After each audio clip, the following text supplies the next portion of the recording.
guys, CFC Vlog here, and this is my first video for quite a long time. I just haven't really got around to doing a video, but this is the Premier League, this is the weekend roundup. It's where I give you my predictions, how many predictions I got right, and my thoughts on the opening weekend of the Premier League season. Now we're going to start with just going through my predictions and then telling you the actual result one by one, how many points I get from that. So here we go, and starting with Arsenal vs Aston Villa, finished 3-1 to Aston Villa. Now that's a big surprise to me, because although I thought Arsenal wouldn't do well, I thought they'd draw, I thought they'd nick a draw out, even though they wouldn't do well. But because Arsenal now never normally lose on the opening day of the season, normally nick a draw or win, whether they deserve it or not's another story. But yeah, I mean, it started really well for Arsenal. Oliver Giroud scoring within like 6 minutes, and Oliver Giroud scoring, surprise enough.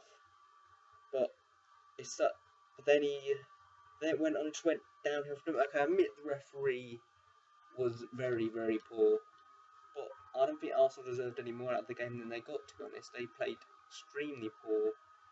Their passing was poor, everything about them was poor, and then you could see there was no confidence from the fans or the players. And, you know, that's what happens when you get promised so many marquee signings, it just doesn't go through for you. So not a good start to the season for Arsenal. On the flip side, Aston Villa, a fantastic start to the season for them. Yeah, and hopefully they can go on and continue doing that. Because, I mean, Benteke looks back on form, and a couple of new signings look really good, so they should go be in. Next is Chelsea versus Hull. I'm going to turn this off.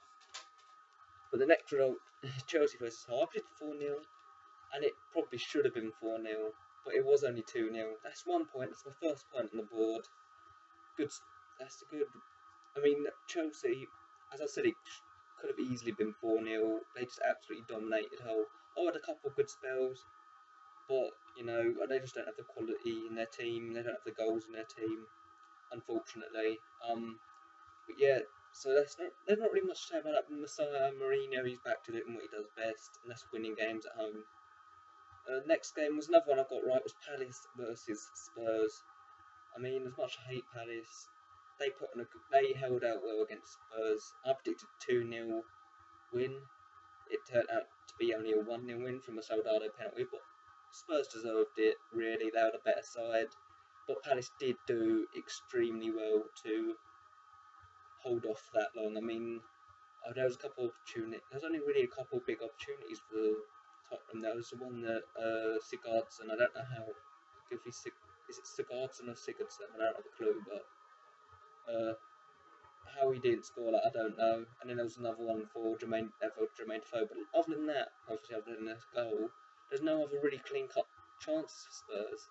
But saying that, Palace didn't really look a threat at all going forward. They held out well at the back and in midfield, and Speroni had a brilliant game. But they never really held out.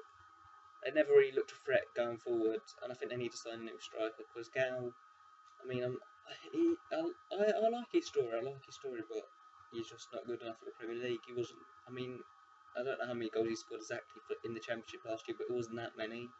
It was a relegated Championship side, so you know, I don't know. But other than that, I was expecting Jedinak as well. He played really well. Do I think Spurs could hold off without Bale? Well, with Willian likely coming, I don't know if that's been confirmed or not, but likely coming in, you know, that, and it may be even Eric Lamela they've been talking about as well. I think they could qualify for Champions League without Bale. But the next team I'm talking about could upset that bit. It's Liverpool versus Stoke, and I predicted a 1-0 win for Liverpool. It was a 1-0 win for Liverpool. My only spot-on result, my only 3 points. But, you know, I don't know how it was only 1-0, to be honest. It was probably the best game of the weekend for me. It was a really good game. Liverpool, Bekovic, if Bekovic wasn't in goal, it would have been 4-5. Honestly, Liverpool just put on a right good showing. Showed they can handle without Suarez. Aspas looked quality. Coutinho looked like he was starting up for last season. Sturridge obviously getting the goal. Mingele saved the penalty, although if he had a bit of a shaky game, but he made a couple of good saves and obviously saving the penalty, which is huge. Yeah, so that's I mean, Liverpool really impressed me in that game, and it was a really good game. Stoke didn't make. I mean, Stoke just. I mean, they're left open a number of times at the back, and they never really threatened forward. But you know, that's Stoke in it. And then you've got Manchester City versus Newcastle, and Man City absolutely ran riot on Newcastle 4-0. That's a point for me because I predicted a 3-1 results. I still got the right team. They absolutely ran riot. I didn't actually get a chance to watch this game, unfortunately, but it was none of the new signings. It was not Negredo or it was not Jovetic, Negredo, none of them. I think they're all there last season. I believe it was Yaya Toure, Aguero, David Silva. Was it Nasri? I don't know. I'm pretty sure they were all there last season, and that was I mean, that's impressive. I think City, but although this game they're impressive, I don't think they're going to be changing for the title. They're going to be changing for the title, but I don't think they're going. It's out of Chelsea and United still for me. As now on to Norwich versus Everton. I predicted a 2-1 win for Norwich. It ended up being a 2-2 draw, which isn't particularly surprising for me. I mean, neither of the two men you'd expect, like Flaney and Baines, neither of them really made that much an impact. I mean, Baines, they had a consistent game, same with Flaney, but you didn't really notice them.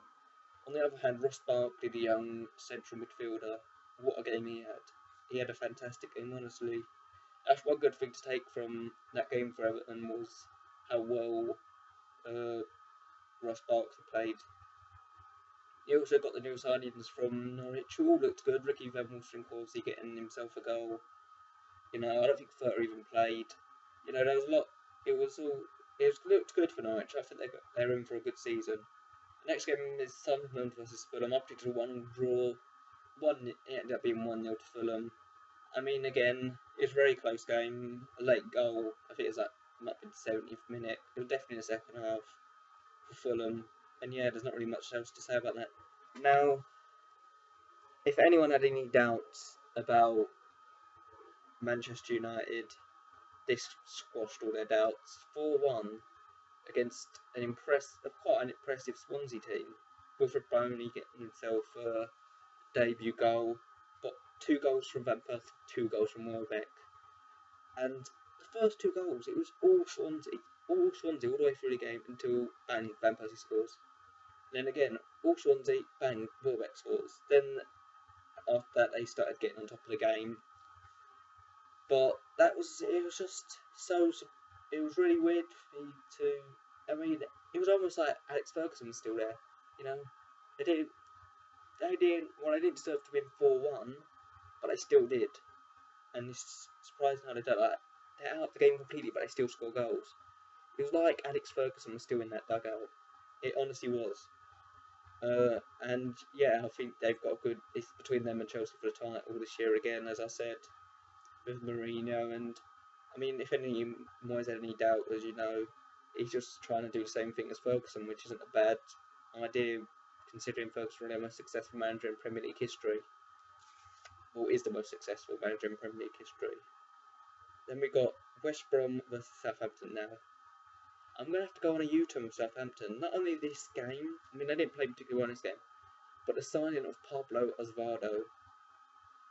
I have to take back what I said. I know on my prediction I think I've wrote down Southampton for relegation, but if I could change that I would, but I can't, so I've just got to hope that Pablo Osvaldo flops. But I just can't believe. That's just such a signing. I don't know how they signed him. They really splashed cash. None of the other signs have really been impressive, but Pablo Osvaldo should be a cracking sign. I don't know why he left Roma, but good signing for Southampton. Then we've got West Ham versus Cardiff. Now, very impressive game from West Ham. Kevin Nolan, Mark Noble, Joe Cole, all really impressed. 2-0. I don't think Carroll or Downing started. They may have came on late. I think Carroll was injured, and then Downing came on later on in the second half. Cardiff, again, like I said for the other two rounds, they didn't seem to have the firepower up front. They didn't seem to be able to score the goals. That's really important for a team coming up. They need to score goals. Obviously, for Cardiff, there's going to be a bit of relief because it's away. They don't really need to worry. What you need to do is go home and win as many games at home as you can.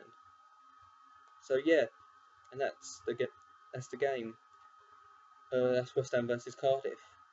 Now you've got the fixture, the Charlton fixture that I'm always going to do now. I predicted 2-1 Charlton. It actually ended up being 2-all.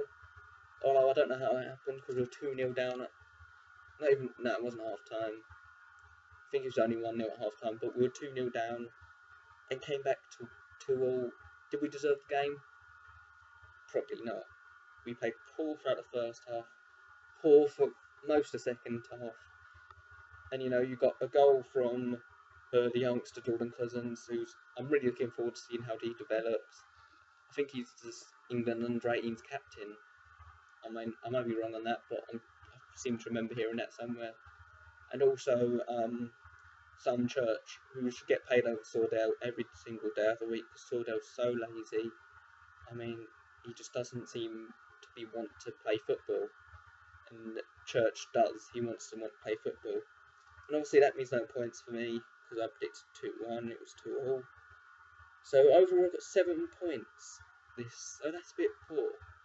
So I've decided I'm not going to change the rules on this week. I've decided to change the rules a bit. It's now going to be now